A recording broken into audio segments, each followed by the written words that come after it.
What's up, everybody? Can everyone hear me?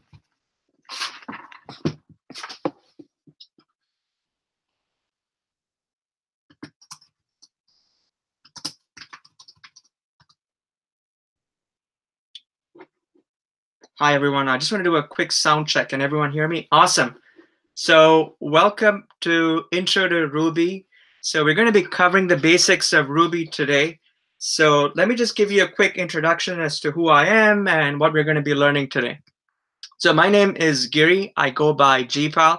I'm a self-taught programmer, and I've been teaching mainly introductory programming classes, Python, SQL, and this time around Ruby for over the last year. And I've taught over 3,000 students over the past 12 months or so. And I absolutely enjoy learning as well as teaching programming. So what's the game plan for today? So first of all, we're going to be learning the basic data types in Ruby, and we're going to be building this tip calculator together. And then we're going to be working on this MadLib game. And then after that, we're going to be learning how flow control works in Ruby. And we're going to build this password verification program, a very simple program to verify if a password is valid or not. And then if there's time left, we're also going to learn how we can write methods in Ruby so that we can minimize code duplication. I want to do a quick check here. So how many people here have some kind of coding experience in any other language? If you have some kind of coding experience, just type in +1.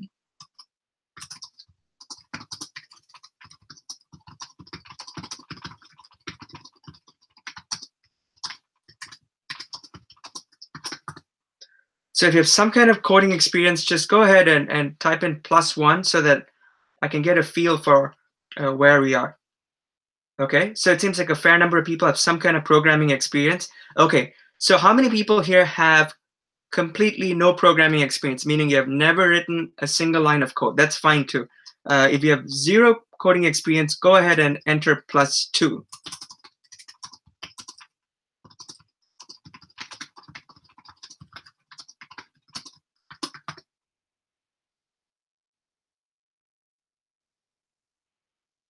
Okay, awesome. So it seems like we have a pretty even mix of people who have some kind of programming experience as well as those who are getting started. No worries, I'm going to explain every single bit of code that we write. So regardless of whether you're just starting out or whether you have a little bit of experience, everybody's going to be in good shape today. So let's go ahead. So there are three main principles when it comes to the classes that I lead. First is that I believe that we learn best by practice. So don't treat this class as a passive one in which you just watch the lecture. I will be deliberately slow so that you can code along as well. So go ahead, type out the code that I'm typing out as well so that you get practice. The second is really the 80-20 rule, and it's the idea that 80% of the value comes from learning 20% of the content. So today's class is going to be really focused on the basic fundamentals, and I'm also going to show you where you can go to find the extra bits of information that you may need. And the third is the idea that peer-to-peer learning, I think, is effective, meaningful, and fun. And to that end, I'm going to show you the tools that we're going to use today to put these principles into effect. So there are going to be two tools that we're going to be using. First is our Discord server app. And the second is Replit, which is the place where we're going to be learning how to code. So if you haven't signed up for a Discord server app, go ahead and do it. So here's the quick link to sign up for our Discord server app. This is the place where you can ask all the questions about Ruby and other programming related stuff. And this is also where I'm going to be sharing updates about future classes. So let me show you the specific channels that you need to know that we're going to be using today. So if you go to Discord server app, and if you log in, so we have class announcements and the general information. That's all fine. The most important channel for today is the programming exercises channel. So this is where you're going to be sharing your code with others. And at the same time, this is also where you can post any related questions. So this is all from previous classes. So go ahead, feel free to post any questions as we go along here.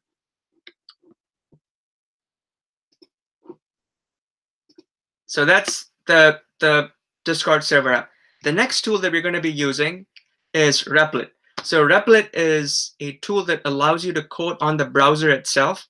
It enables us to share code easily. So if you have any bugs, you can just share it with me or with others, and we can help debug the code together. And the nice thing is that it's also free. So let's go ahead and create a Replit account and start writing Ruby code. So go ahead and create a Replit account.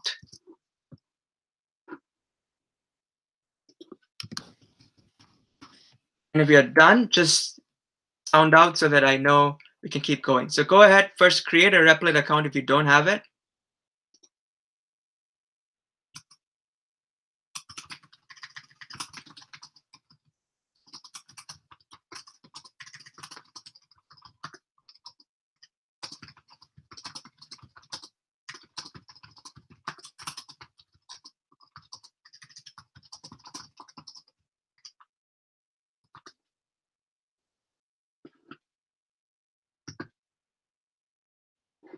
Okay, and if you're done, sound out so that I know that we can keep moving.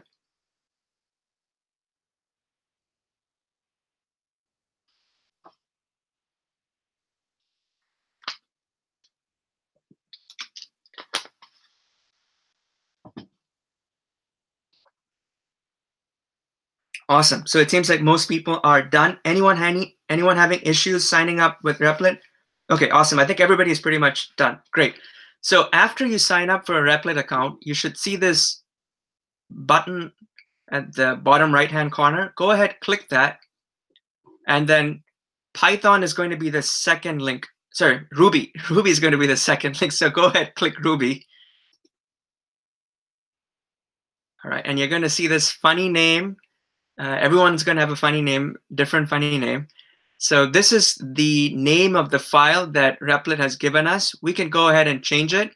So let's say I want to call it Ruby Practice 9-9. You can change the name of this file. Okay, good. The next thing I want to show you is you can share your code with others. So take a look at this link, right? You can click this, you can copy the share link, and then you can go on to programming exercises and you can share it later on. Right? So that's, I just want to quickly orient you around Replit. And then run is, of course, what you press when you want to run the whole file. So let's go ahead and type in our first line of Ruby code. So in every programming language, the way they often start is by printing out hello world. And let's do the same with Ruby as well. So in Ruby, if you want to print out a statement, you type in P-U-T-S, puts, and then open quotation mark, and then you type in the string, type in the text that you want to print out. So in this case, let's say I want to type out hello world. Type that out, and then I click this green button here. Go ahead, press that, and boom, that's it. That's your first line of Ruby code, and you executed that using Replit. So let me explain what's happening here. Puts. So for those who are familiar with other programming languages like Python, in Python you would use print. So puts is the synonym. Think of it as the Ruby version of print. Puts means you're just putting out that string essentially, and you're typing out the string, and then the Ruby program just prints out that string. So that's just the very basics. So here's the thing: when you think about programming in general, at a very abstract level, programming is all about passing instructions to the computer. Essentially, you give it inputs, you give it instructions about what the computer should do, and then you ask the computer to deliver a specific output, right? You take in you give it the input, you give it the instructions, and then you want the output from the computer. Now, if you want to do that, you need to understand the different kinds of data types that are available in the Ruby program, right? So that's critical. So what are the main data types in Ruby? The first data type that we're going to learn is called strings. So strings, think of it as pretty much text. It's pretty much like text. So A string is whatever is encapsulated within this quotation mark. Right? Whatever is encapsulated within this quotation mark is a string. So if you want to output a string, all you got to do is just say puts typing out this string. Right? This is a string. So is this. Right? Anything that's encapsulated within that quotation mark is a string. And if you run it, it's just going to output all these different lines. Now, with strings, one of the things that you can do is that you can combine different strings together. It's called string concatenation. Let me show you how it's done. So suppose I've got this line, hello, I am learning. And then you could also add this additional string called Ruby. So what's happening here? We have two strings. This is string A, and this is string B. And the moment you use the plus sign, it's called you're concatenating the strings together. You're putting them together. You get this one combined string. So with strings, you can essentially combine them together. And that's what I want to demonstrate using this. Now, some of you may ask, wait a second. So we are using this quotation mark to demarcate a string. But let's say we want to include a quotation mark within the string itself. Let's say I want to say something like Melinda said, and then I want to add this quotation mark, right? This is going to be problematic, right? Because if you want to add this quotation mark within the string, what the Ruby program, when the Ruby program takes a look at it, it says, okay, you know what? This is the start of the quotation mark. This is the end quotation mark, and that's it. That's problematic, especially if you want to include a quotation mark within the string. So the way that you get around that is by using a backslash, and it's called an escape character.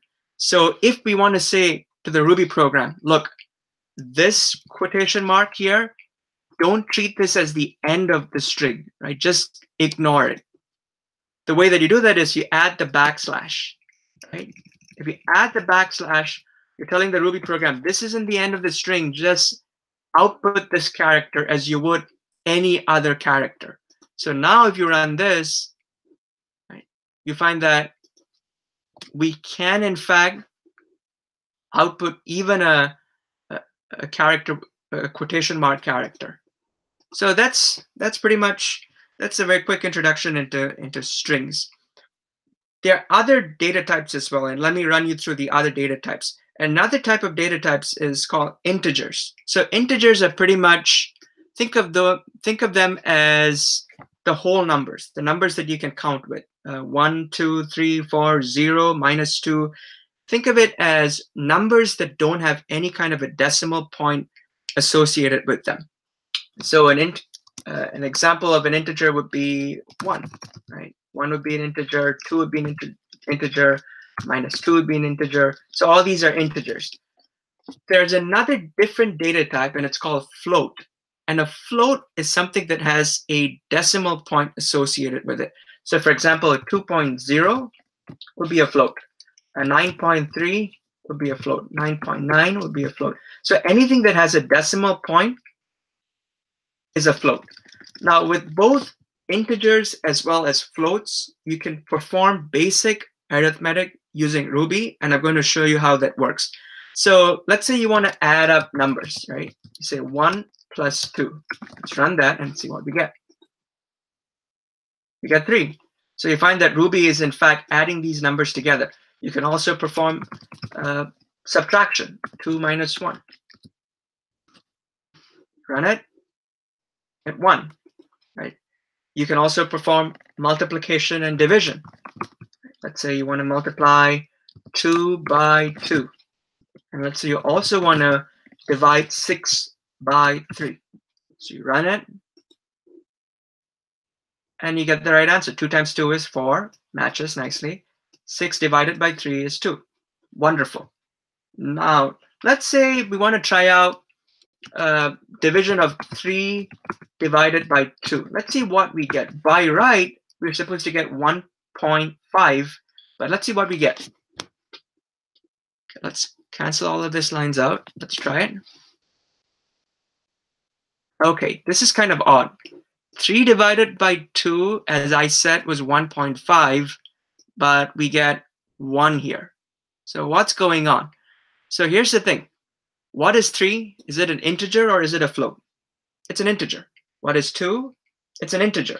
So when you divide an integer by an integer, Ruby is not smart enough to figure out that you should get a float output. So you have 2 integers that are just being used as the divisor, and the dividend is in fact an integer. Ruby thinks that it should also output an integer.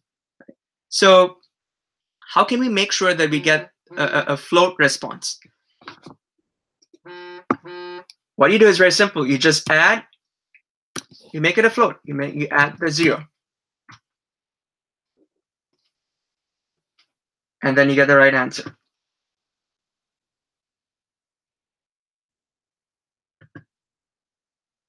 All right, any questions about this so far?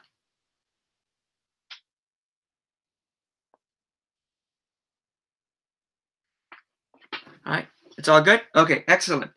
So now some of you may ask, okay, you know what? We just made this integer into a float. That's all great. But the thing is, we manually converted this integer into a float. How can we do it in a programmatic way?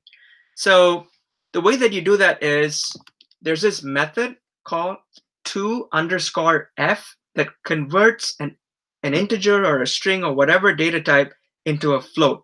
So you would say 3 to_f divided by 2_f. And if you do it, you're going to get the same response. So now you may be wondering, where did I get this method? This is called a method, by the way. Where did I get this from? After a while, you'll develop knowledge about it. But in the case that you don't, you can always Google it. So let's say you want to know convert integer to float Ruby. So if you want to know how to do that, you type that in. Right, and you can take a look at a data source, and they show you how it's done. I'm going to be sending everybody a list of helpful Ruby resources later, so don't worry about this. I just want to show you how you can be resourceful and find out all these nice tricks that you can do on Ruby as well. Okay, so let's keep moving ahead. I want to give you all a mini challenge, right, while we are on it. So here's the mini challenge. Find out, using Ruby, how many minutes exist in a week. Just take a minute, find out how many minutes exist in a week. Here's the challenge. Find out how many minutes exist in a week. Just take a minute and work on this, and we will keep moving ahead.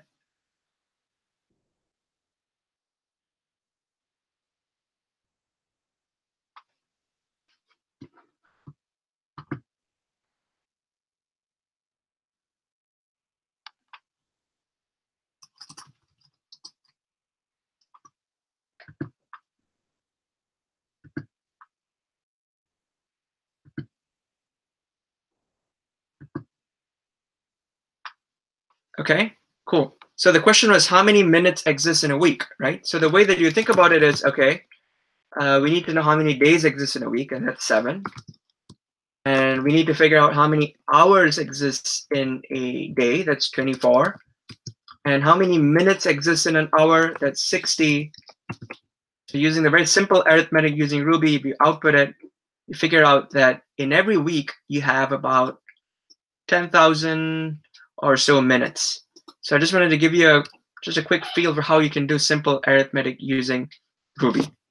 So let's keep moving ahead. So far, what have we covered? We have taken a look at the different data types. We've taken a look at strings, we've taken a look at integers, and we have also taken a look at floats. So all this while, we haven't come up with a way to save these data types. So essentially, the data is just floating around in the ether, and there's no way for us to store the information.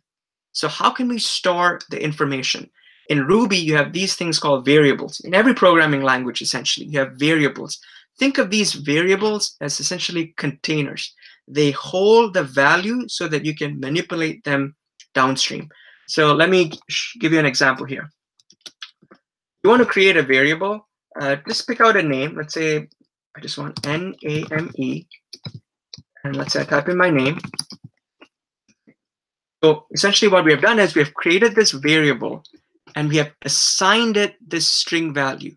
You don't need to necessarily assign it to a string value. You can also assign it to an integer. You can assign it to a float. You can assign it to a Boolean value. We will cover that later. But for the time being, let's just assign it to a string. Okay.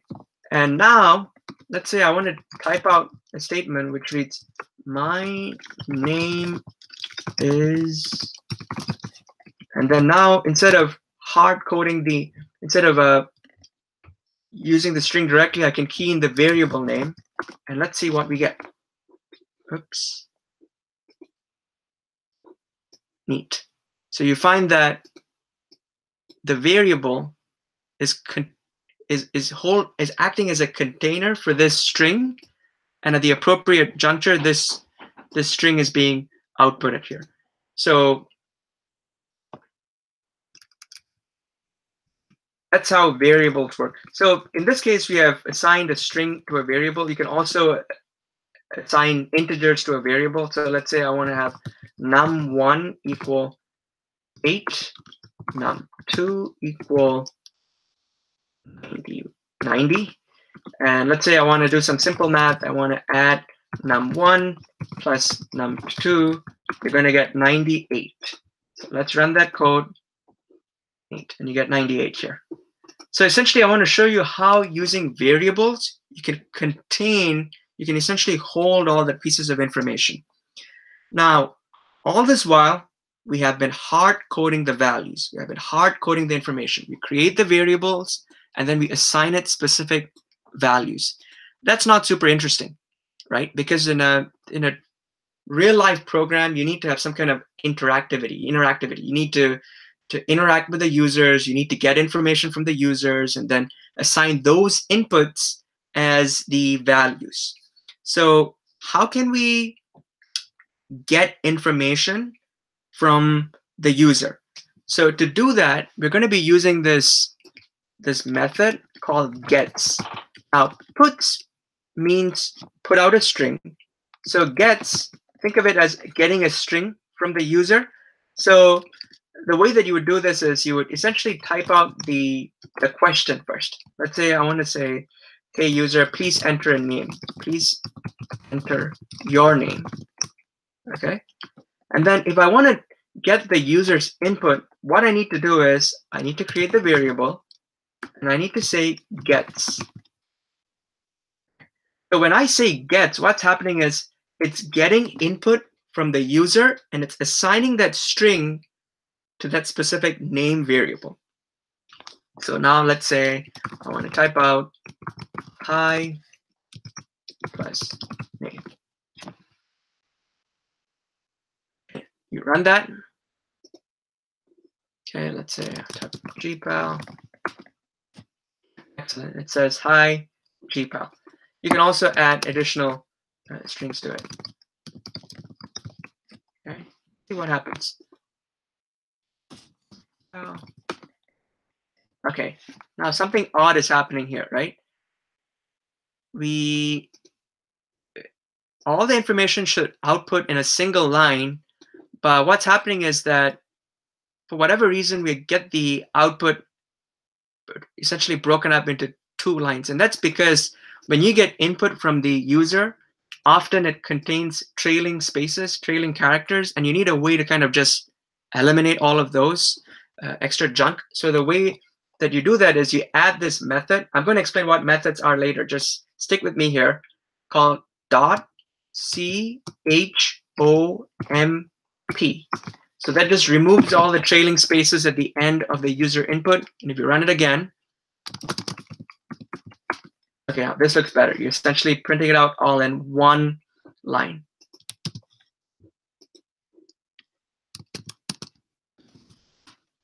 Excellent. So this is how you get information from the user. I want to build, let's say we want to build a simple tip calculator that gets information from the user and does some simple math about the amount of tip that they should pay, right? So let's do it together, and then we're going to break for a simple exercise and then come back. So let's build a simple tip calculator. Let's clear all of this. All right. I want to show you, I want to show you something else. If you want to leave a comment in Ruby, the way that you do that is you use this hashtag symbol and you type in your comment, right? If it's just a single line of comment, that's how it works. So tip calculator. Okay, let's build a simple tip calculator. So the question I want to ask the user is, first of all, what is the total bill amount? We need to figure that out. So please enter the bill amount. As I do this, please go ahead and type the code out as well. That's the best way to learn. So we're essentially asking the user, please enter the bill amount. Okay, great. And then we need to create a variable called bill amount to store this value. So bill amount equal gets. But we need something else as well. What do we need? So here's the thing. When you just use gets, you're going to get a string from the user. We need to convert the string into a float.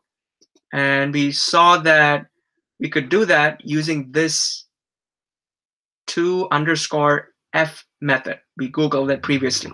So let's go ahead and put that down. And why is it going to be why do we want to store it as a float instead of an integer? Because the bill amount may not be a round dollar. It could be $20.90, for example. So that's why we want to store it as a float. So we store it as a float, great. And then we want to ask the user the next question, which is puts how much, what's the tip that you want to leave, right? How many percent do you wish to tip? Example 25. So, and we'll create this new variable called tip_% equal gets to_f. Okay, so what do we have right now? We have the bill amount, and we know in terms of percent how much tip they want to leave. Okay, great. So next, we need to create a new variable called the total bill. Right. Total bill equal, and what is it going to be? It's going to be the bill amount, the raw bill amount, plus we need to calculate the tip on the bill, right? And the way that we do that is we say bill amount multiplied by the tip percent divided by 100.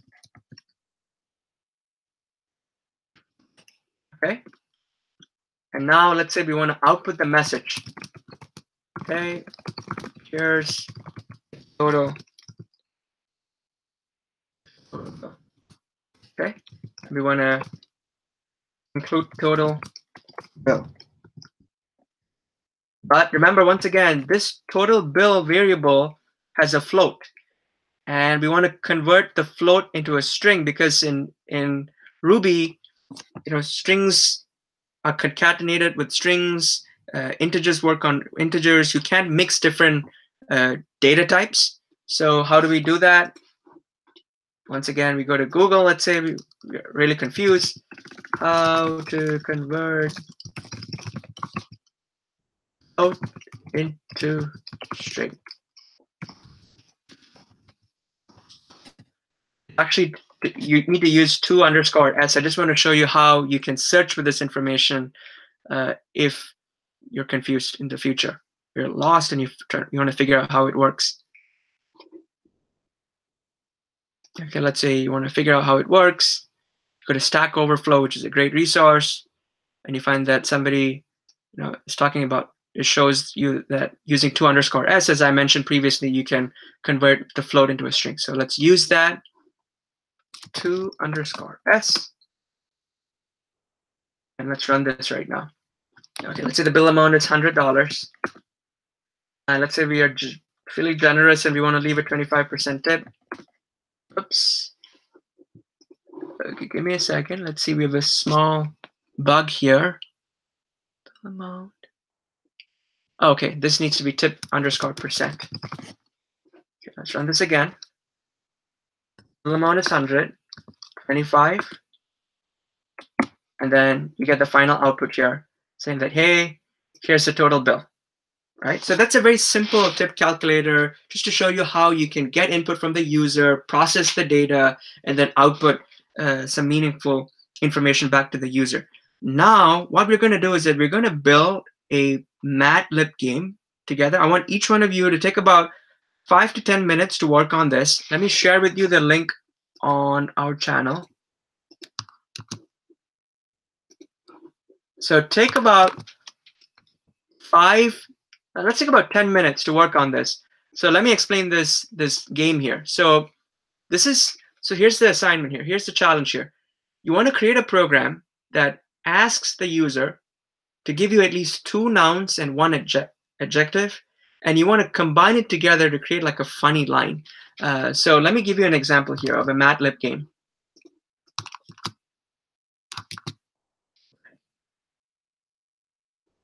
So this is a MadLib game. So they're asking us for the color, let's say red. They're asking us for a plural noun, let's say roses. Let's say another noun. They want another noun, let's say table. An adjective, let's say colorful. Okay, and they combine it together. They have this funny line: roses are red, roses are blue, table is colorful, and so are you. So essentially, you want to come up with a funny line like that. You can use the same line, but you want to try out writing out the code to get the user input and convert it and output something like this. So take 10 minutes. So the time right now is 3:02. Take about 10 minutes, 7 to 10 minutes. At about 3:10, 3:11, let's come back and let's keep forging ahead. So after you're done with this exercise, post it on the programming exercises channel so that others can take a look as well.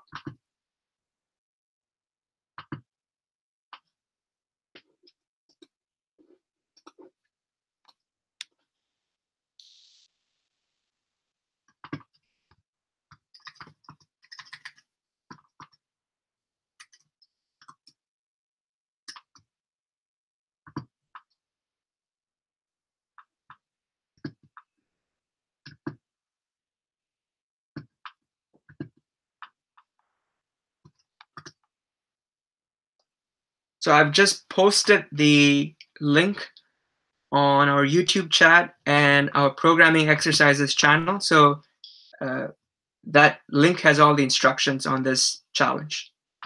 And if you have any questions, now is a good time to ask me.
All right, everybody, take another 4 minutes or so to wrap up the MATLAB game, and then we can come back and then work on new concepts like how flow of programs work.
All right, everybody, take another 2 minutes to wrap up the MATLAB game, and then share your MATLAB game with everyone else in programming exercises. The last time we did it with the Intro to Python class, it was really, really fun. Go ahead and share your creative work with the rest of us.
Okay, another 1 more minute. Wrap up your MATLAB game and send it over.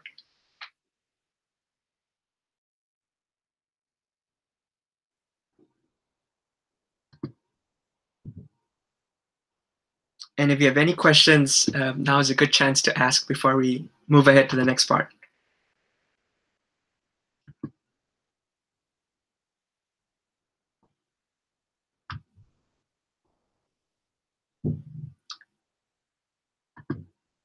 Okay, let's keep moving ahead. So I want to showcase the work of some of the students here. It's really, really fun, some of the work that you have done. So let me share it. Okay, so let me highlight a couple of responses. So let's see what we've got here. So this is by Jenny Anthony. Let's run it. Oops. Okay, let's enter a number. Okay, let's say 67. Please enter an animal, plural, let's say cats. Enter sport. It's US Open season, so let's tennis. An emotion, happy. Okay, so this is interesting. Today, in a surprise upset, 67 cats stormed the tennis field during the game. The crowd was very happy. This is a good one. Really, really fun. Good stuff. Well, the learning point here is that essentially you can get input from the user. You can convert it appropriately. For example, in this case, the student decided to get a number and then she converted it into a string. So that's a case of how that works. What's interesting here is that the student here decided to apply the chomp method later rather than when the input was gotten from the user. That's perfectly fine. You can do it either way, but this is a really good one. And I saw a number of other examples really good, but in the interest of time, I'm just going to move ahead. But after the class, please go ahead and take a look at the responses that others sent. Some of them are really, really good stuff, guys. Okay, let's keep going ahead. Close this up.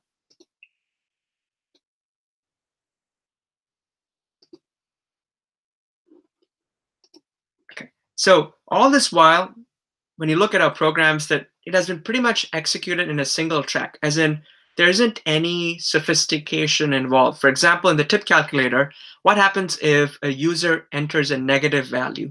Our program is just going to be like, okay, let's keep moving on. That's not a smart program. You need some kind of a check, right? What if, in the case that the user enters a negative value, you need a program that is smart enough to tell the user, look, nope, this is a negative value. I'm not going to process it. Please enter the value again. So essentially, we need some kind of a system to check the logic of what's going on and to change the flow of the program based on the inputs that we get. So I'm going to introduce you to a data type called Boolean. So I'm going to show you how that works, and then I'm going to show you how you can use that to change the flow of your programs.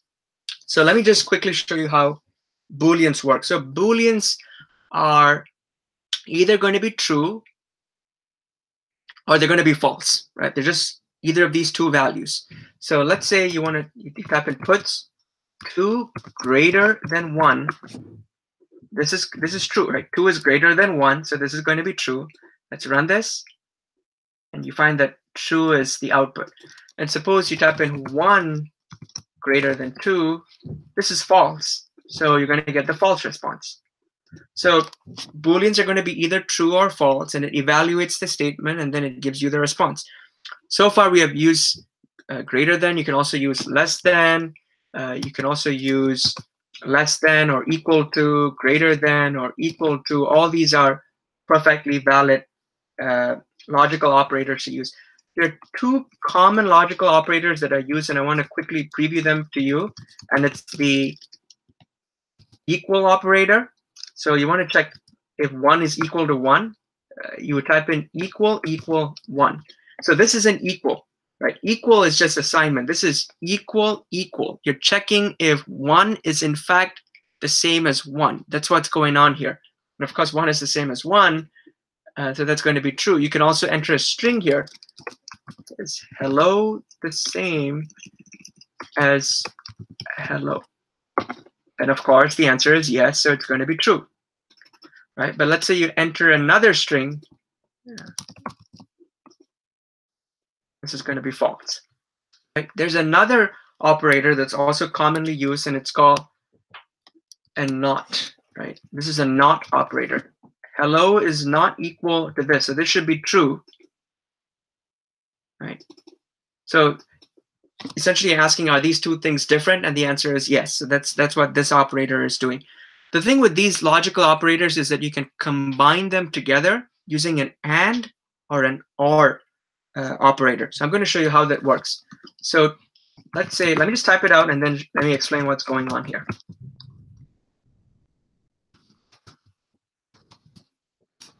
So let me explain what's going on here.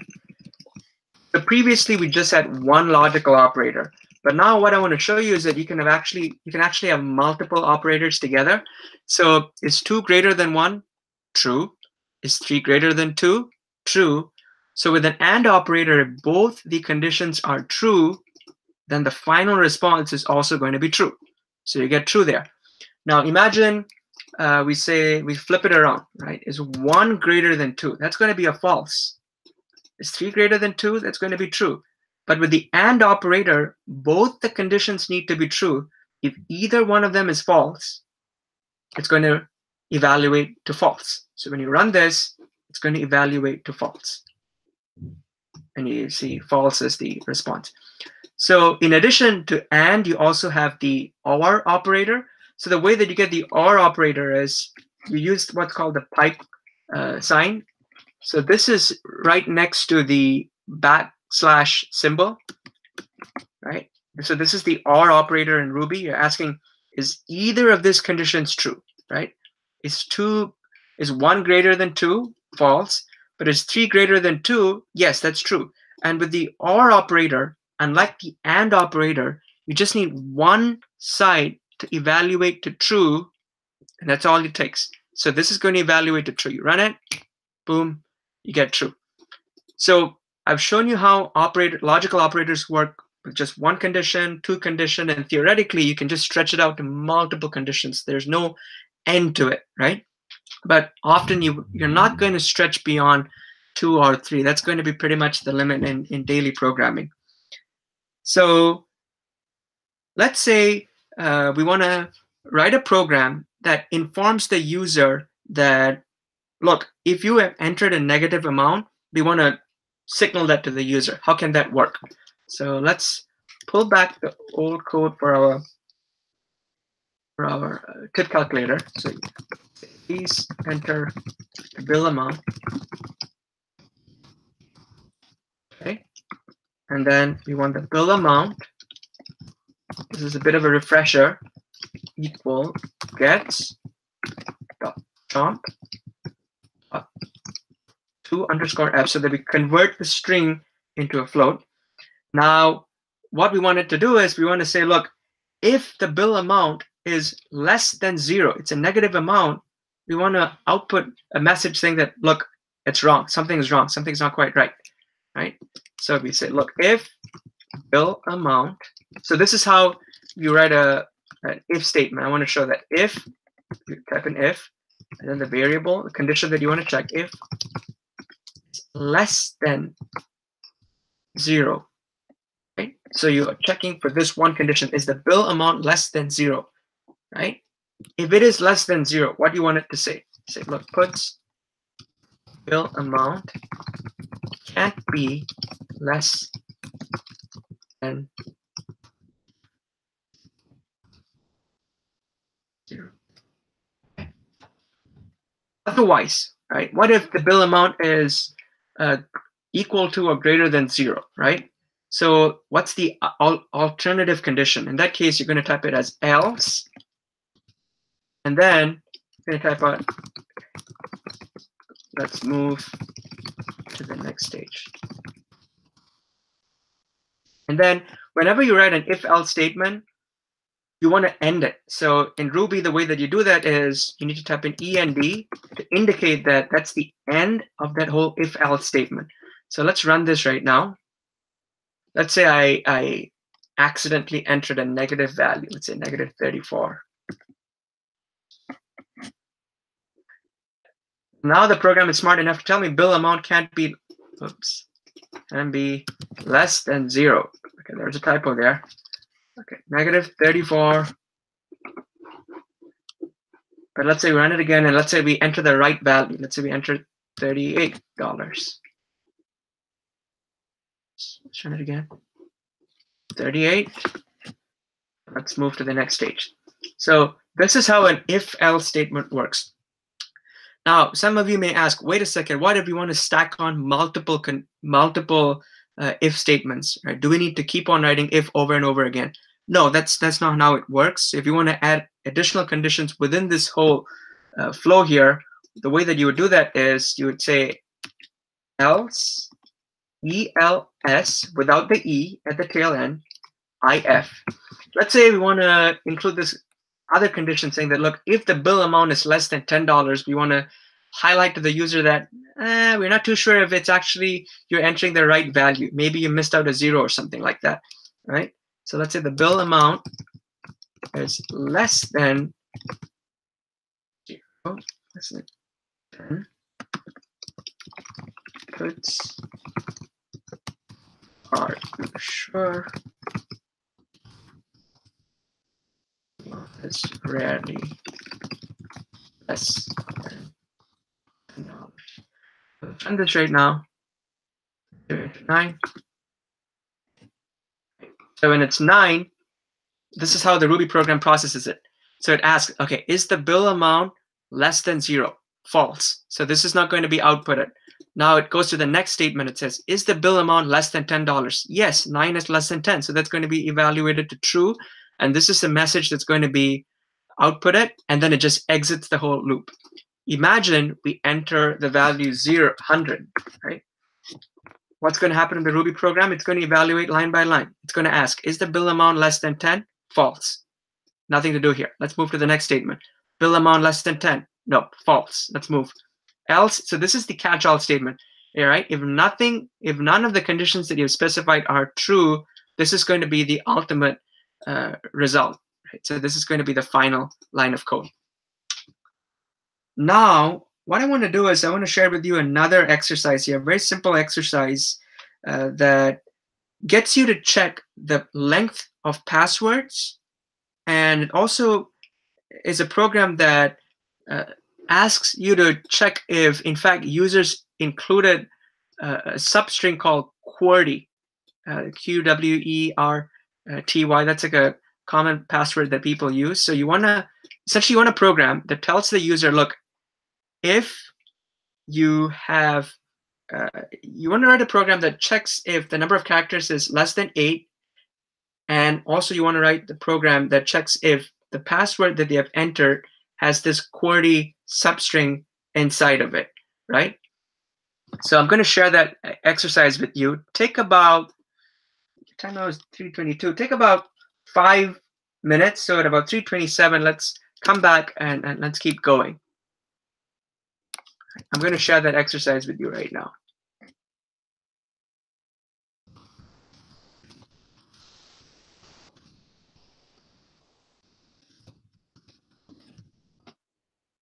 Okay, let me share that exercise on our programming exercises channel, and then let me do it on YouTube as well right now.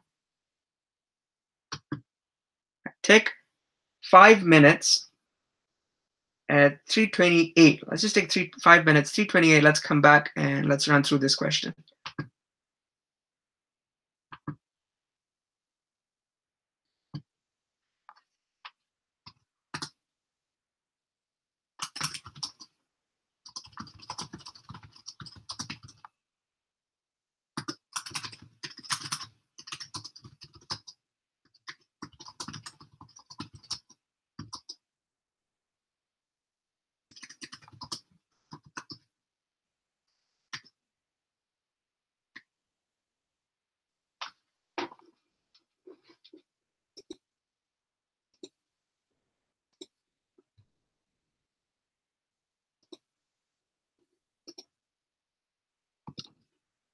The challenging part is really going to be looking up the documentation to figure out how you can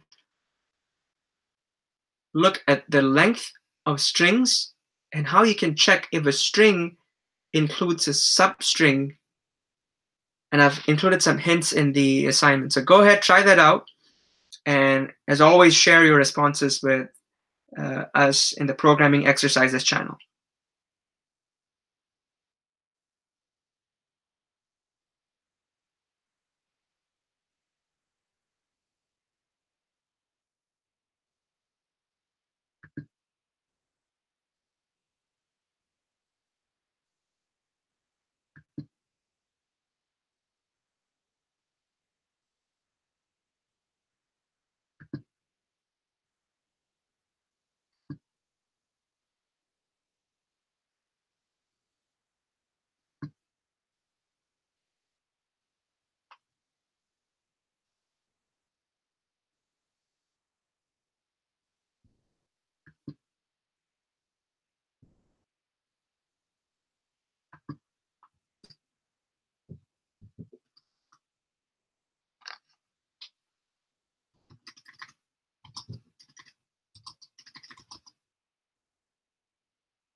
All right, take another 2 minutes to wrap this up. This is a slightly more challenging exercise. You're kind of short on time, but go ahead, give it a shot, and then share your responses. And if you have any questions, you're kind of stuck, go ahead and message all of us in the programming exercises channel or on YouTube.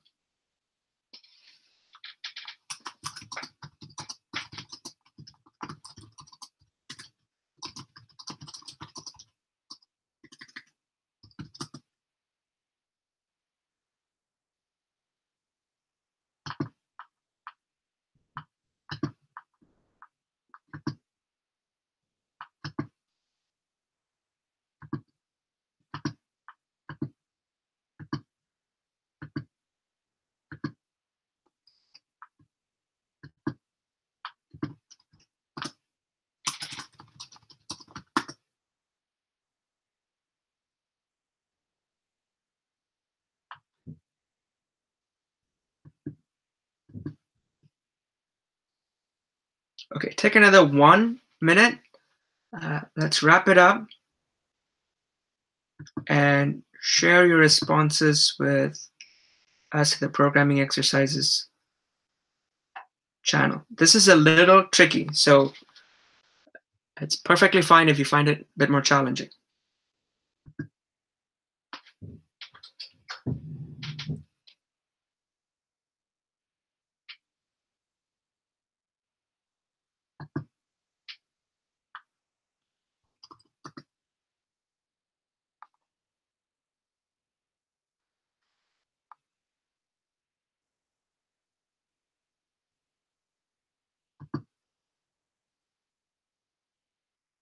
Okay, take another 20, 30 seconds, wrap it up, share your response with us, and then we'll keep moving ahead.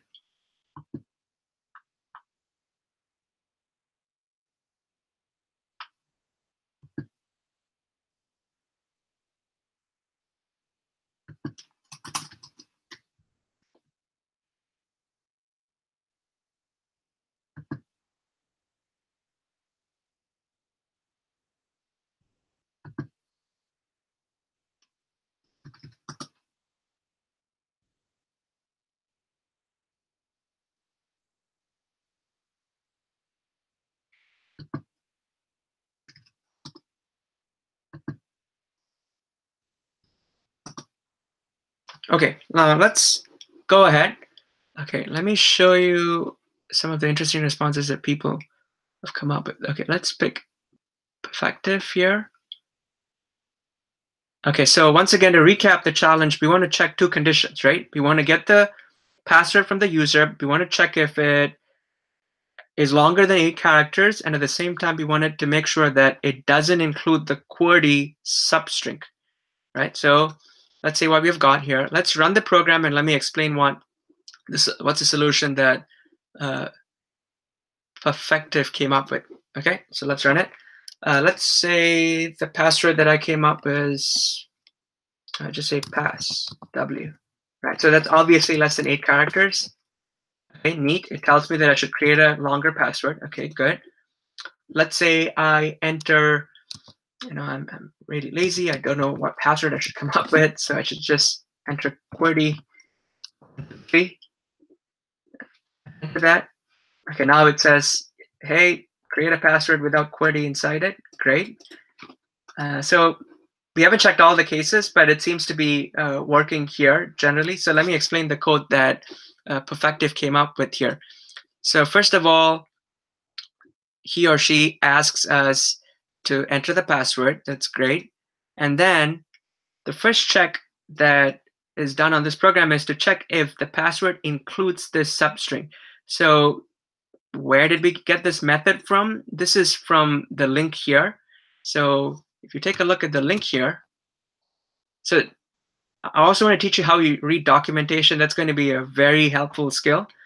So this is the Ruby doc. It has all the documentation related to Ruby. So we're looking at the include method. So let's take a look at this method. It says, look, you're going to get true if the string in fact contains the substring or the character, right? So when it comes to hello, include OL, it's going to be false because you don't have an OL.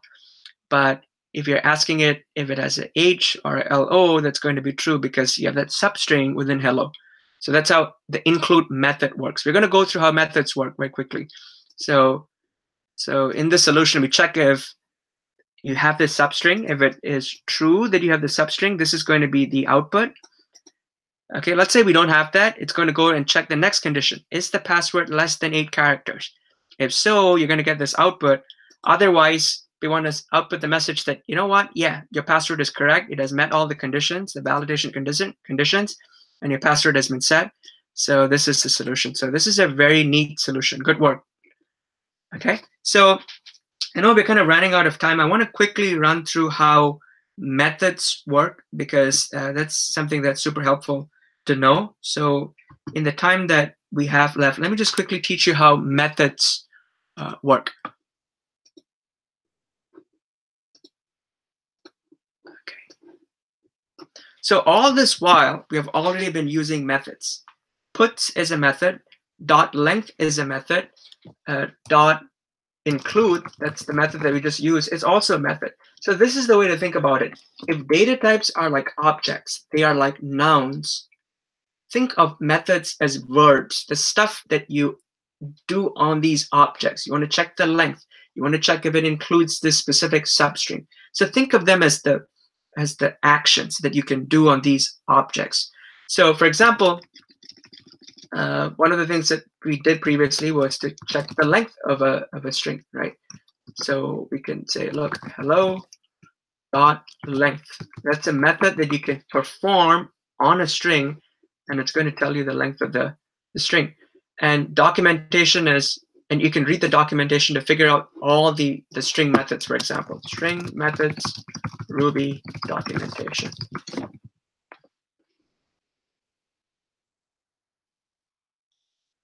So it shows you all the methods that you can do on this string method. Chomp is something that we did. So that's a method. We did length, right? So what I want to highlight is that we have already been using methods without knowing it itself. Now, these are all ready-made methods. These are methods that come built with the system. The challenge is, how do we create our own methods, right? Perhaps we want to design our own custom method that doubles numbers, right? How can we do that? So I want to show you how that works. So whenever you want to define a method in Ruby, this is how you do it. You type in def, that's the syntax, and then the name of the method.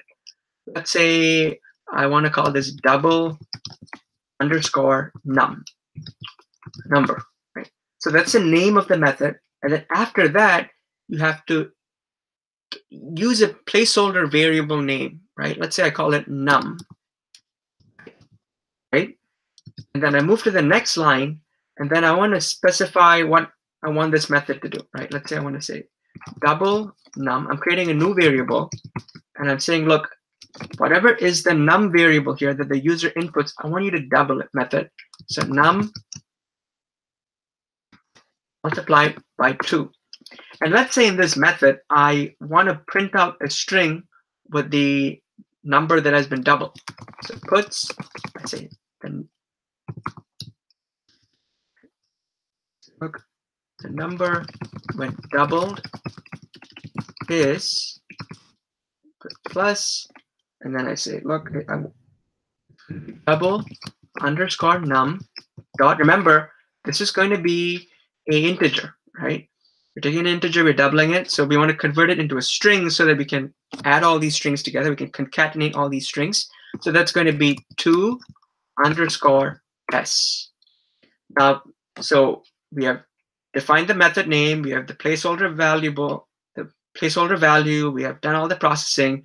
Now we need to close this method, and the way that you do that is you use the keyword end, right? Okay, so we have written up this method, but we haven't invoked this method yet. How do we invoke this method? That's pretty simple. You just use the name of the method, double number, and then this method takes in one variable, right? One number variable. So let's say I key in 20, right? Let's run this right now, right? So now you invoke this method. So what the Ruby program does is it says, okay, you know what, the user is using this specific method called double number, and he's inserting this value called num. Okay, so it just funnels it in. It says, okay, double num equal 20 times 2, which is 40, and then it outputs this specific message. So in this case, we just have a single input that we're taking. It is possible to take in multiple values, so you can say num1, num2, and then you can accordingly change the method. So the point I want to highlight is that you can actually have multiple inputs. So previously, so I want to kind of explain the motivation behind using methods here. So the nice thing about using methods is that it allows you to prevent duplication of code. So for example, in the password verification exercise, we wrote up code to check if the password includes a specific substring, the QWERTY substring, and at the same time, if it is, we wanted to check if it's greater than, I mean, if it were less than 8 characters or not. So what happens if you're going to use the same method throughout your website, throughout your application? You need to repeat the code over and over again, and that's not the best use of your time. That's not the best programming practice. So what you end up doing is that you start writing a method for it. So let me show you how we can write a method to check if the password is greater than or less than 8 characters. So let's say I want to define a new method, and I call it p-word suitable length. Right, p-word suitable. Right, and so this is the name of the method, and it's going to take in a placeholder variable. Let's call it password. Okay, and let's say I wanted to check the check the length of the password, and if it's greater than 8, I want to output true. Otherwise, I want to output false. Right, so I go p if the password dot length is greater than 8. What do I want it to do? I want it to say true, output true. So it returns the value true. Otherwise, I want it to output the value false. So now remember, you gotta be careful here. We opened up this if-else block here. We gotta close it, right? So let's close this up. And at the same time, we opened up this method, right? p-word suitable length, and we gotta close that fella as well. So end. Okay. So let's call this method right now. So it's p-word suitable length, and you include that specific length password. So let's say password 1, 2, 3. This is obviously greater than 8 characters, so it should output true. Let's see what we get. Neat. You see the value true. You can output it this way as well. So methods are really helpful for preventing duplication of code, and it just makes coding a lot more. It makes your code a lot more intelligible to others as well. So you're going to be using methods pretty frequently when you code, especially when you're working on big projects where you're going to be inevitably replicating a lot of the work that you're doing. So I know this part is a bit rushed because we ran out of time. So I apologize. If you do have any questions, feel free to send me a message on Discord, send me an email as well. So what's next? So one of the things that I've been thinking about is a lot of people said that they're interested to learn Rails as well. So for those who are unfamiliar about Rails, Rails is a framework that is built on Ruby, and it's used to do web programming. So one of the things that I have been thinking about is creating a learn-a-thon. So the idea is that we spend about 2 to 3 hours learning Rails, and then we spend the remaining day, it's going to be on a weekend, of course, where we work on our own side projects, and at the end of it, we have a demo day. So I'm going to send a link for those who are interested in the Rails Learn-a-thon to get a sense of whether you're interested and the dates that work for you. And if there's sufficient interest in it, I'm going to go ahead and do that. And at the same time, I'm going to be sending you a list of Ruby resources that you can take a look at so that you can keep on learning. And I would really appreciate all the feedback that you have for this class as well. So I hope that you found this helpful, and have a great week ahead.